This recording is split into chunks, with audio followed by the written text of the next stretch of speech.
Hello dear friends, this short video, a title that may touch your heart as it touches mine each day. Thanksgiving is a blessing. And you and I both know that we live in such a beautiful world where many have lost the art of blessing, or they miss out on greater blessings for failing to say thank you. Let me read to you a reading for the 22nd of June. And these are channeled words from the risen cosmic Christ.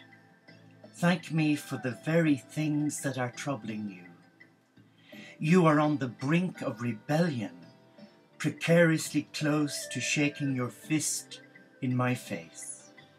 You are tempted to indulge in just a little complaining about my treatment of you. But once you step over that line, torrents of rage and self-pity can be swept away, and can even sweep you away. The best protection against this indulgence is thanksgiving. It is impossible to thank me and curse me at the same time. Thanking me for trials will feel awkward and contrived at first, but if you persist, your thankful words, prayed in faith, will eventually make a difference in your heart. Thankfulness awakens you to my presence, which overshadows all your problems. Let me just share with you my understanding of thanksgiving as a blessing. So many times we fail to understand the power of blessing, the art of blessing.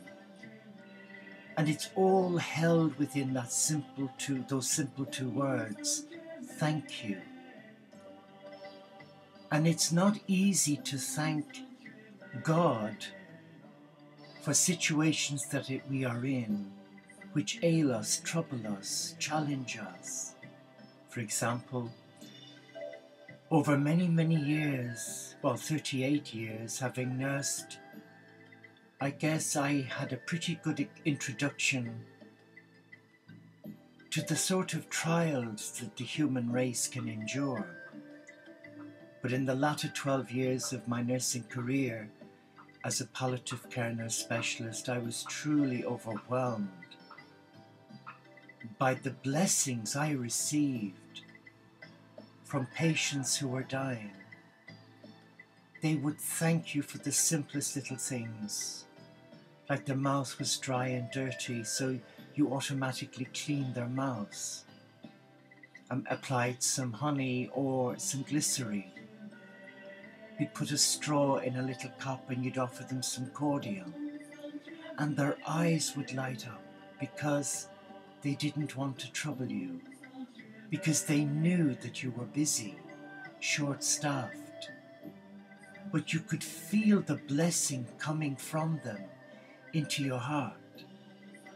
And I guess I'm blessed in many ways because I have seen such beautiful, courageous, brave souls who have endured more than their fair share. And they never really grumbled.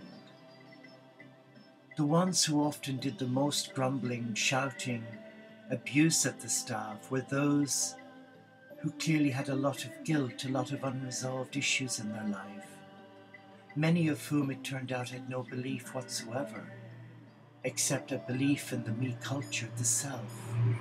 But those who believed in a God had an incredible storage house of compassion, and they would light you.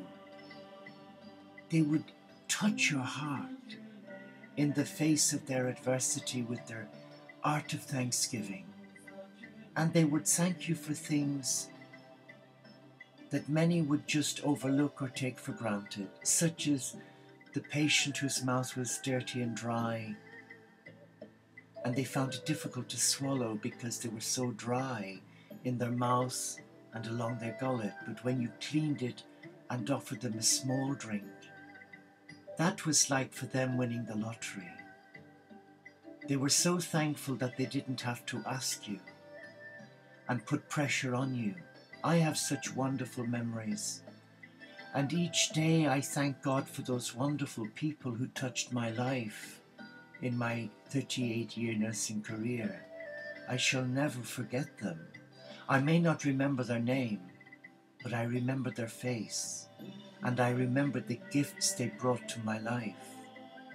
And in my own journey, sometimes we're stretched as well because we have illnesses, we have health challenges, as I do at the moment, but rather than fight God, rather than fight the situation, such as chronic back pain, I've turned it all around, and I just bless a loving Father, Mother, God for bringing good from it, because the good that's come from it is that A, it slowed me down, which has got to be a miracle because I multitask and meet myself coming back, as they say. But in slowing down, one is able to reflect on one's life.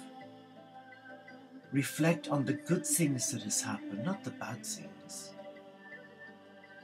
And it's interesting, just this afternoon I had to go and visit my GP just for an assessment on pain management. And as I came in, one of the receptionists who's been off very, very ill with breast cancer, she was there. And my eyes lit up because I was so pleased to see her, because she always made you feel welcome and that you weren't an inconvenience, which you would find in a big city surgery. And we had a hug, and that was the most healing for two of us. So we didn't use the word thank you. In our hugging with each other, we were conveying a blessing, the art of blessing one another through friendship, empathy, compassion, gratitude for what they do for us as receptionists, where they take a lot of abuse. And then when I went to the chemist to get my prescription, I noticed that one of the staff who'd been off sick, who's very supportive when I ring up for my repeats, and I'd heard that she was off sick, and my eyes lit up because they rarely see me now because they deliver my medication. And her eyes lit up and my eyes lit up, and we had a little hug, but she said, please be careful with my right shoulder. I've hurt it. I said, would you like me just to place my hand over it and just say a little prayer for you? And she said, would you? And I said, I'd be honoured because you're so good to me. I would consider it a real privilege to repay you for your kindness. So as I held my hand there, we carried on talking, but inwardly and quietly I was asking the Lord Christ to lay his healing hand on her.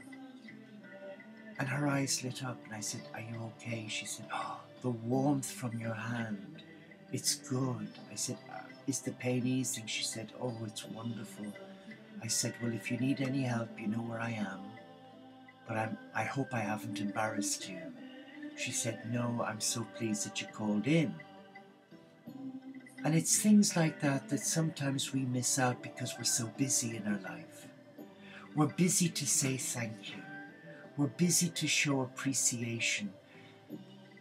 And we're too busy to receive the blessings that others can give us, that they can bring into our life. So if anything can be said about Thanksgiving, it is a blessing. And if we can come before the Father, Mother, God, the supreme being of all faiths and none, and embrace our loving Father, Mother, God, and honestly, truthfully thank them for bringing good from the situation, the dilemmas, the challenges, be they health, be they mental, be they physical or spiritual, that in itself releases an element of great trust. And I believe that in that instance of engaging with the Supreme and thanking God for bringing good from whatever, Blessings do come. Thank you for listening.